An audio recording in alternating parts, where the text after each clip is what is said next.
When I'm teaching reflexology and we're talking about the identifying where there's congestion on the feet and the biofeedback that we're getting from our clients, I explained it in a way when I was teaching the other day that I thought I'd share that was really quite, I was like, oh, I've never really shared that before. And excuse me, I thought it was really good.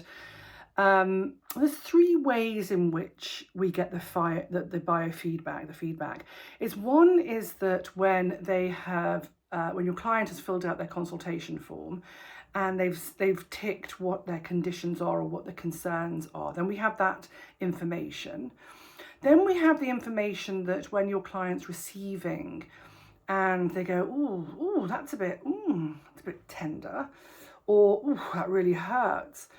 And then we have the bit where we can, the aspect where we can feel the uric crystal deposits or the little calcifications or nodules or crunchy bits.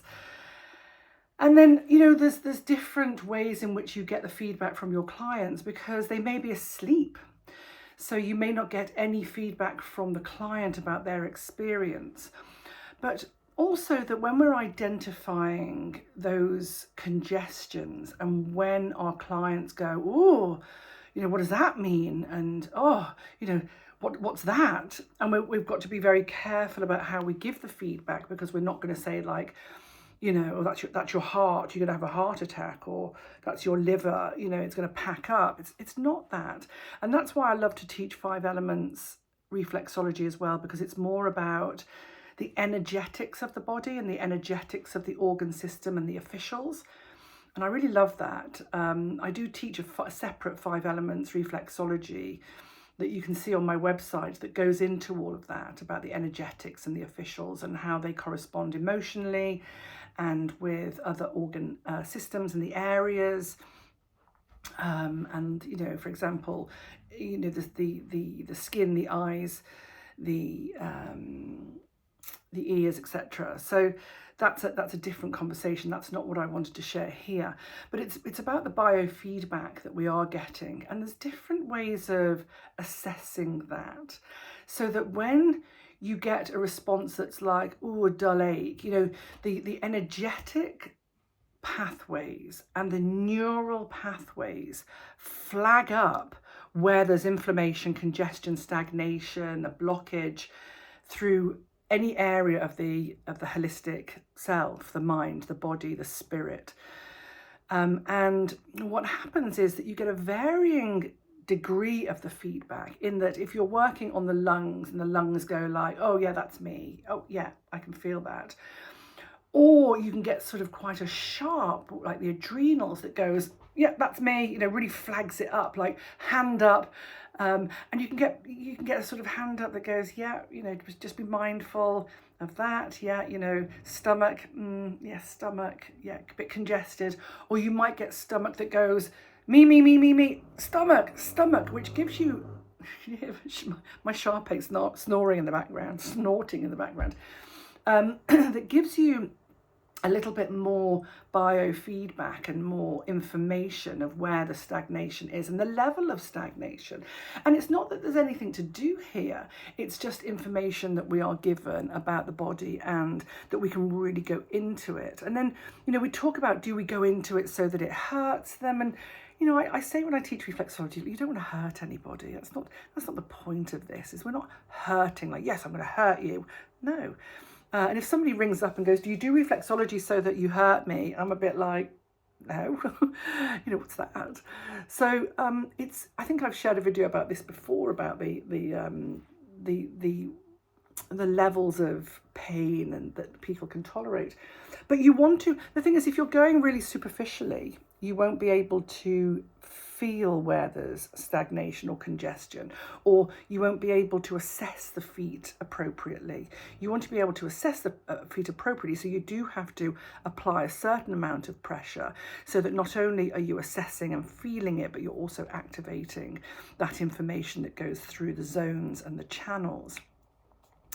So, what I'm saying here is that there's levels of feedback, because you might work over my stomach or over my lungs, and there could be any degree of like, yeah, that's a little bit stagnant, that's a little bit inflamed, that's a little bit to sort of like adrenals or kidneys, where it's going like, oh my God, yes, yes, yes, me, and that just needs addressing.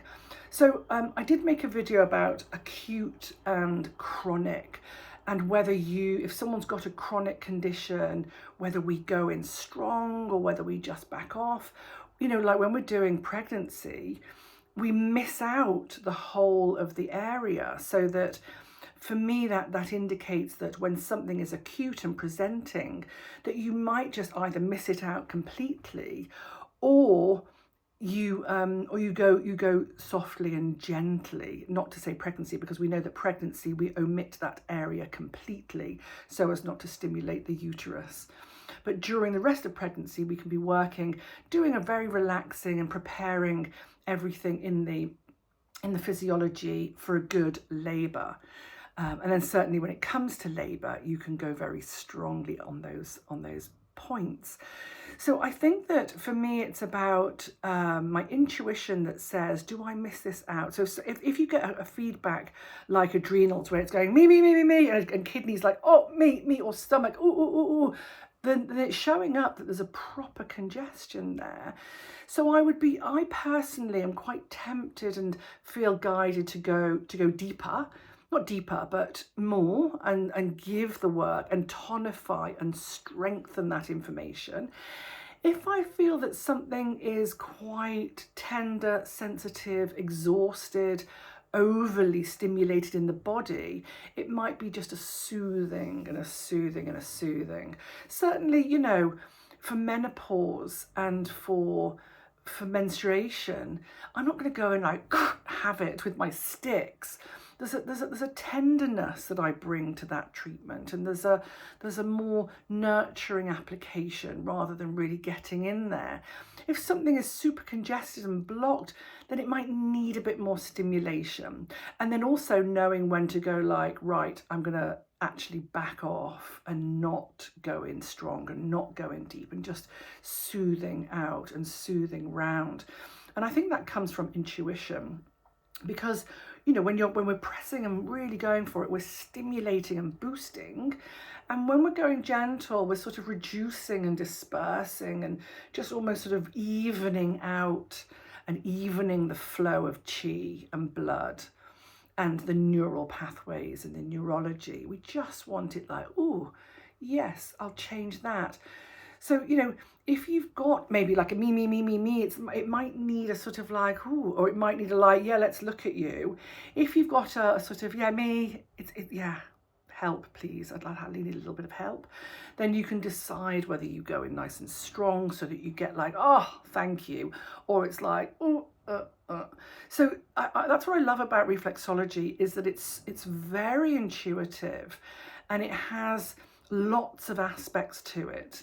It has the intuitive, energetic and spiritual application. It has the emotional application. It has the physiology and the anatomy and physiology application. And then you bring all of that together with just a sort of profound relaxation and a profound dropping into the parasympathetic nervous system and restoring the nervous system in itself, that we put the nervous system and we put the entire body into the optimum position to be able to restore and heal itself. And that's the magic, and that sort of deep, profound alpha,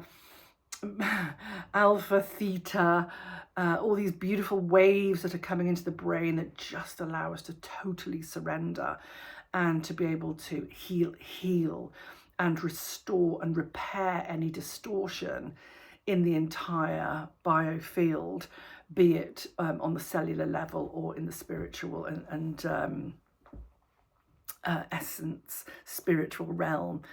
And that's what I love about reflexology. So, you know, when we're feeling round and we're assessing, there's things that we will already know that we can work upon more.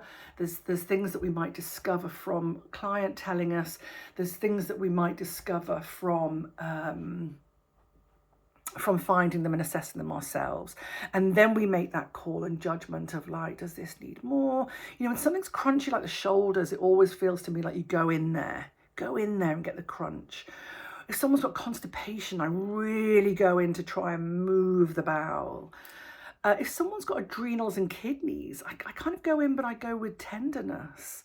You know, the stress is like, so you want to just, like if the adrenals are in overdrive, like adrenals, me, we don't want to stimulate them. We want to soften that and balance and bring that sort of restorative flow to the adrenals. Same with the stomach. If the stomach is inflamed and the stomach's going me, I don't want to go like, yeah, like have more, you know, but it's more to sort of balance and restore where there's an over stimulus going on in the system. So I hope that makes sense to you. I just felt that, you know, sometimes when we're doing reflexology, we're not sure, or I certainly come across this conversation because I work completely intuitively, and I work with other bits and pieces, like, you know, with my gua sha and perhaps some aurosoma, perhaps some crystal placement, perhaps, you know, a little healing. You know, if you're Reiki attuned, you can bring your Reiki forward. There's quite a lot that can be encompassed with your reflexology, all of which I can share and teach you as well. So please do call upon me for that. You know, that can even happen in a mentoring session. So I hope that helps. There's lots to talk about, but I'm going to keep it fairly short. But you know, there's lots to talk about when I teach reflexology. There's so much that I talk about you know, the provision and how we assess. But often when I'm teaching reflexology, I'm just teaching you how to do reflexology. But then once you're a reflexologist and you come back, there's lots of advanced, like there's also aroma reflex that I teach, where you could administer beautiful aromatic essential oil blends and balms to the feet so that they're absorbed greatly into the body, and they have their innate wisdom of where to go and what to do. You know, you don't need to massage one oil into each area. The feet will absorb into the bloodstream. Everything you put onto your skin is absorbed into the bloodstream, and the blood has this very clever wisdom of where excuse me, it will take those molecules, and they know exactly how to work and treat with the body. And then also you have the olfactory and limbic system that gives you the aromatics of smell that is so important to change your mood and to enhance your mood, or to calm your mood. So the whole aromatic and essential oil aspect and the aurosoma aspect to reflexology that works very well is another level. So I teach this aroma reflex, and I teach 5-element reflexology. These are 2 additional trainings that you can have after your reflexology. But yeah, I mean, I'm happy to talk more about the applications of reflexology that I teach when I teach my level 3s. Excuse me. That often comes up in conversation. But this is what came up in conversation at the current teaching, is just that sort of how things flag up and then how we respond to them. Excuse me. And the additions of having the gua sha is that you can go deeper. You know, you can go much deeper into areas and save your thumbs. This is my lovely piece of mookaite. I've got a whole collection that I work with, actually. This is just one of them. But working to save our thumbs and to save, and also to give that, I mean, you know, I think one of my first videos that I ever did on YouTube was Reflexology with Soul. And Reflexology with Soul is that it doesn't have to be the classic thumb walking all the time. Just walk, walk, walk, walk, walk. No, for me, it has soul, soul, soul, soul, SOLESOUL, soul on the soul, soul, soul. But it's about, you know, a sort of sumptuous groove that we bring, that I teach, that I bring to reflexology, that has that exquisite massage quality, but because it's done with pressure and power and pressure without hurting you, it's reflexology. So you don't have to, be like going so hard.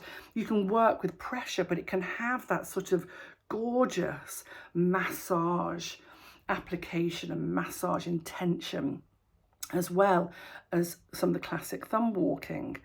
So you can mix it up a little bit to bring that, like I said, a sumptuous groove that is reflexology, that brings in different tools, that enables us to go deeper and more gorgeous without hurting our thumbs, without straining our wrists and fingers, and using these lovely tools that you can bring into your practice. I've also got here, you can have like, a heated compress ball works really well as well. And of course the lovely sticks. I've got so many lovely things here. All the tools, but yeah, I've got, wooden, rosewood, lovely rosewood sticks. I've got this obsidian, gorgeous piece. There's the jades. There's so many pieces here in front of me that I could show you. But working, with lovely pieces to just enhance the experience. I think that's the thing. It not only saves us and gives us a bit of a break from our thumbs, but it enhances the whole experience of different frequencies and different qualities on the soles of the feet and different temperatures on the soles of the feet. Here, just like opening up the zones, just working beautifully with these gorgeous tools. So I do sell a lot of gua sha. If you want a piece of gua sha, this is what I actually had these made for me, but I actually think they're too small. So I'm gonna do more about points on the face with these, acupoints. I think this is where they're better. But I had these made for reflexology, but I think they're too small. So, but you can use like a larger piece. This is an obsidian, beautiful obsidian piece that I originally had made for the feet. But that just, yeah. I mean, you can. They are lovely to hold. So enjoy and explore lovely tools. And then also, of course, the magic mushrooms that can be put on ice, that if there's inflammation or heat in the feet, that you can use those. I've got a whole video about the mushrooms and the use of the mushrooms, and that definitely includes use on the feet. So thanks for watching. I could stay here more and show you more, and I'd love to, but let's get on. Thank you for your time, and sorry about the noise. Just enjoy. Oh my God, I've got these as well. These are new little tools. Spiky balls, plantar fasciitis. I mean, we've got to be careful with plantar fasciitis that we don't aggravate or inflame, but I reckon they'd be very good actually